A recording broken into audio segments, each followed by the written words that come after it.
Bonjour Élise Nacarato. Bonjour. Merci beaucoup d'être avec nous ce matin. Vous êtes responsable de campagne climat chez Oxfam France. On va parler justement avec vous des conséquences justement du retrait de Donald Trump de l'accord de Paris. Est-ce un simple effet d'annonce ? J'aimerais que ce soit un simple effet d'annonce. Aujourd'hui, dans la situation de politique et géopolitique dans laquelle on est, on ne peut pas parier sur le futur. Ce qui est certain, c'est que ce que fait Donald Trump aujourd'hui, ça a forcément des conséquences. Et surtout, ça s'inscrit dans un contexte quand même particulier. Retirer les États-Unis de l'accord de Paris au moment où concomitamment, on a des feux des extrêmes de l'autre côté des États-Unis en Californie.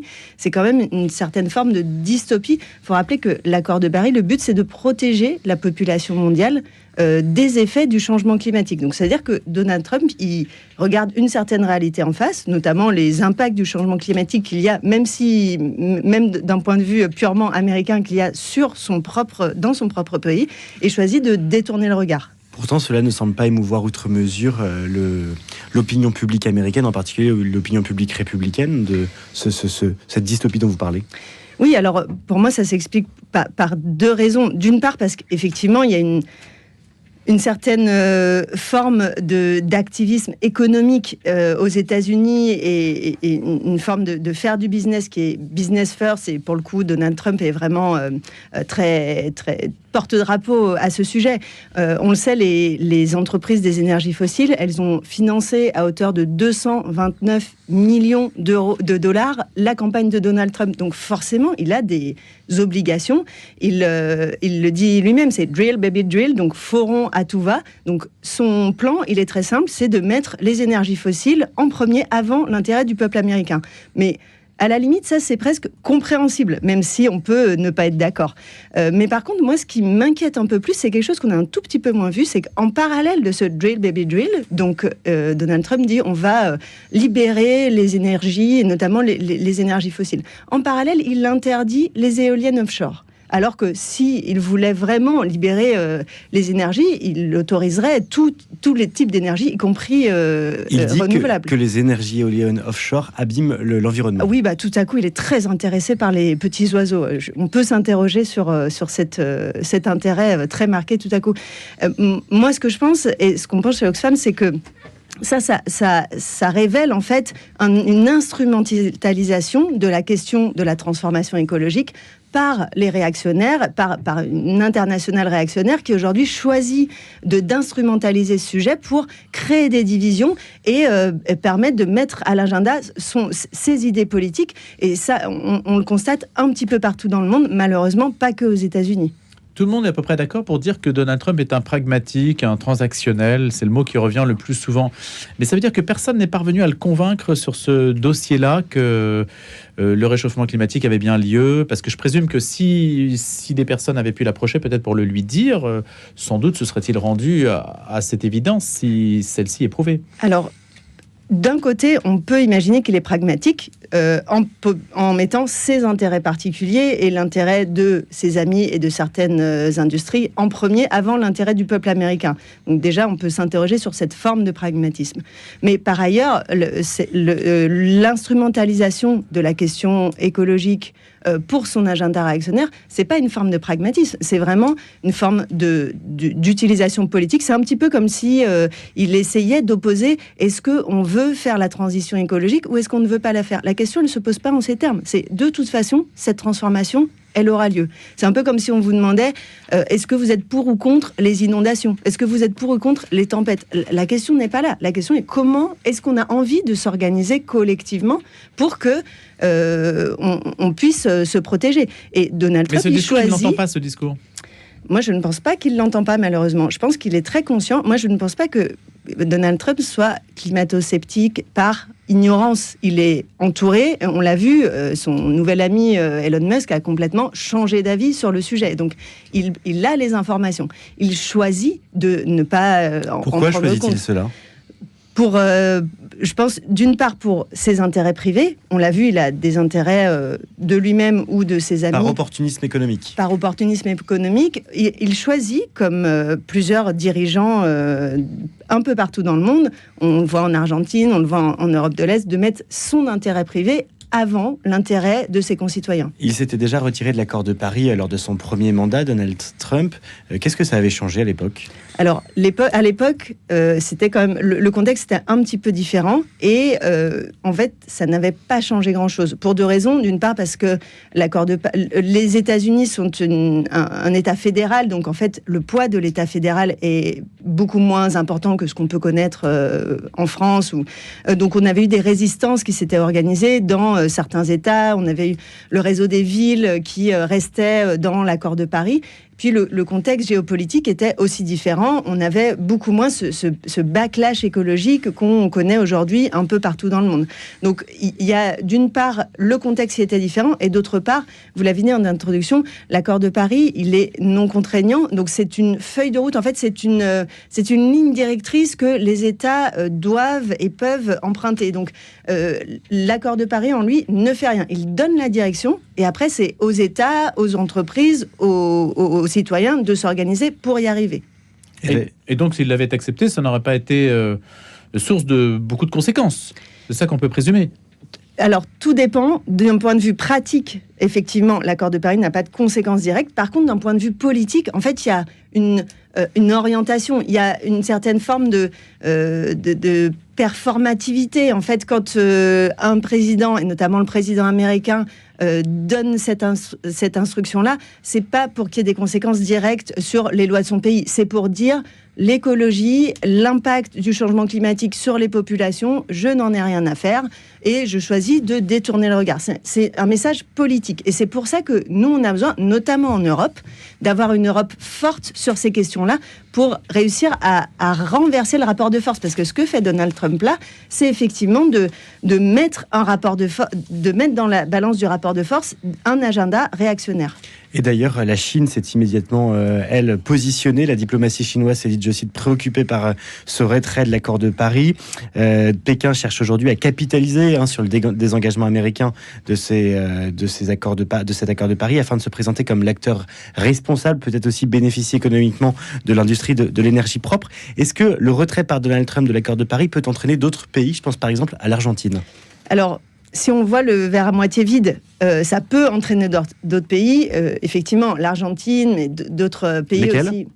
Je pense à certains États d'Amérique centrale ou certains États qui choisissent de ne pas mettre la transformation écologique et la protection de la population à l'agenda. Mais si on regarde le verre à moitié plein, ça peut aussi être une opportunité.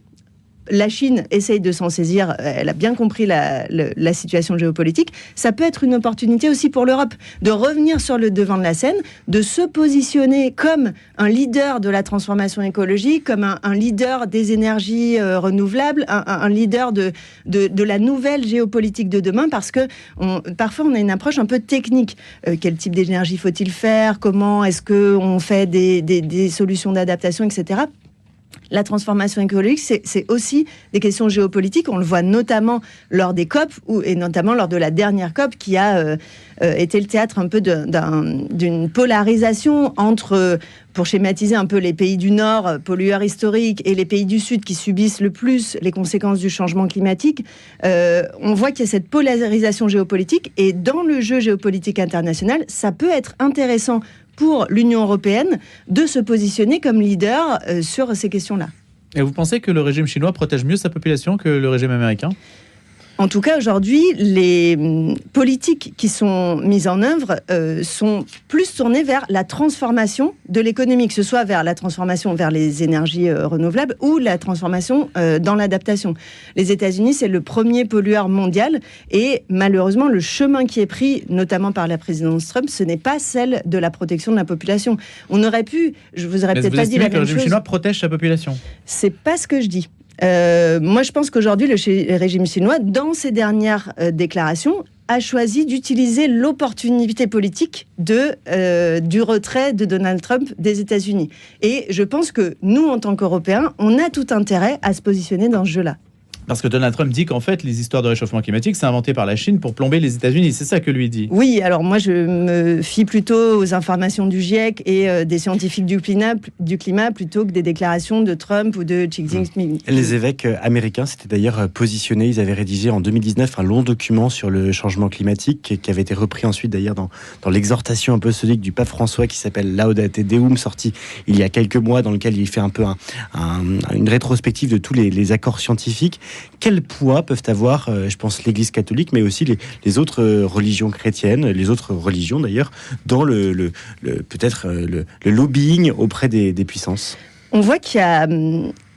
malgré tout ce qu'on vient de dire depuis 10 minutes, qui est plutôt triste et négatif, qui ne donne pas beaucoup d'espoir, on voit qu'il y a quand même un mouvement dans la population et dans les organisations de la société civile, qu'elles soient religieuses ou non.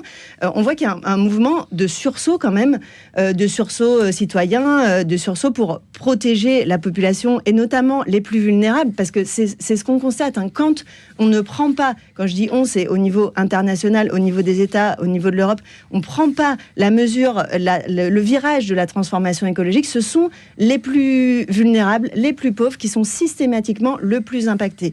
Donc c'est pour ça qu'on a besoin de protection collective. Et c'est important que chacun des groupes de pression puisse utiliser son pouvoir, et y compris les organisations religieuses, pour faire pression sur les endroits où c'est possible de le faire.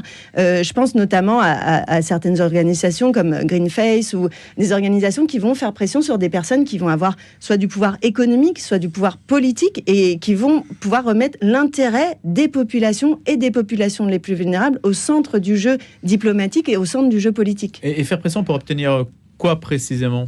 Alors, ça tout dépend à quel niveau on joue, mais si on pense au niveau national, ce dont on a besoin aujourd'hui, c'est des directions politiques claires. Je vous prends un exemple concret. Au niveau européen, on a une directive qui est pour l'interdiction des voitures à moteur thermique en 2035. Ce qu'on constate depuis 2-3 ans, c'est un peu des allers-retours. Oui, non, etc. Des politiques un peu ce qu'on appelle de stop and go. On va par ici, mais finalement, on n'y va pas vraiment. Ça, c'est une catastrophe, que ce soit au niveau politique ou au niveau industriel, parce que les industriels, ils vont investir, finalement on leur dit « ah, ça va changer », ils désinvestissent, etc. Donc on a besoin d'orientation politique. Au niveau national, par exemple, on a besoin de la publication de plusieurs textes qu'on attend depuis plusieurs années. Je pense au plan national d'adaptation au changement climatique. On a besoin de la stratégie nationale bas carbone. On a besoin il y a plusieurs textes qui doivent être proposés pour donner des directives et pour permettre à la société civile, aux industriels, de s'organiser pour cette transformation. Nous étions en train de dresser quelques lignes d'espérance avec vous, Élise Nakarato d'Oxfam France ce matin. Une autre information, et je voulais vous faire réagir dessus, on dit que les émissions de gaz à effet de serre pourraient être sur le point d'atteindre leur pic. Est-ce le cas ? Alors, il y a différentes évaluations. Moi, je ne pourrais pas vous dire si c'est le cas ou pas le cas, parce qu'effectivement, il y a plusieurs avis à ce sujet. Mais en fait, je pense que c'est pas... Enfin, la question est un petit peu posée à l'envers. C'est-à-dire que est-ce qu'il faut attendre qu'on atteigne un pic ? Est-ce qu'il faut attendre on parle beaucoup du pic de pétrole. Est-ce que ça y est, on a atteint le moment où on produit, où on utilise le plus de pétrole ? La question, c'est comment on s'organise pour réduire nos émissions et donc pour protéger la population. Parce que si on attend en fait qu'il n'y ait plus de pétrole, si on attend d'avoir un pic, c'est pas comme ça. En fait, on a besoin de s'organiser. C'est vraiment ça la notion principale. Plutôt que d'attendre de subir qu'on n'ait plus de pétrole, subir d'atteindre le pic, on a besoin d'anticiper, de s'organiser pour protéger les populations. Mais les pauvres ont besoin du pétrole, si vous leur retirez le pétrole. Je ne pense pas. Les pauvres ont besoin d'énergie, et il y a plein d'énergies qui sont décarbonées. Et c'est pour ça que c'est très important. D'ailleurs, tout le monde a besoin d'énergie, pauvre ou pas pauvre. Par contre, ce qu'on a besoin, c'est d'une transformation juste. C'est-à-dire que en tant que nous, Européens, en tant que pays du Nord, qui avons accès à tout un tas d'énergie, et peut-être certaines qui est utilisée de façon non nécessaire, on a besoin en fait de collectivement choisir des orientations pour avoir une transformation juste qui permette aux personnes qui ont besoin de plus d'énergie d'avoir accès à cette énergie et d'avoir accès à une énergie décarbonée, et aux personnes qui utilisent trop trop d'énergie, je pense aux Américains en l'occurrence, à utiliser moins d'énergie. Et c'est pour ça que des organisations internationales comme les COP sont fondamentales, puisqu'il y a la question de la finance climat, c'est-à-dire comment est-ce que nous, pays du Nord, pays riches, émetteurs historiques, on finance notamment la transformation des réseaux d'énergie de pays qui ont besoin de ne pas passer par le pétrole, mais d'avoir des énergies décarbonées. Et d'ailleurs, la prochaine COP, la COP 30, aura lieu à l'automne prochain à Belém, c'est au Brésil. Qu'en attendez-vous ? Alors la COP 30, beaucoup de monde en attend beaucoup de choses, donc on est assez optimiste en tout cas pour l'instant. Déjà, c'est la première COP qui est organisée par un pays non pétrolier historique depuis plusieurs années.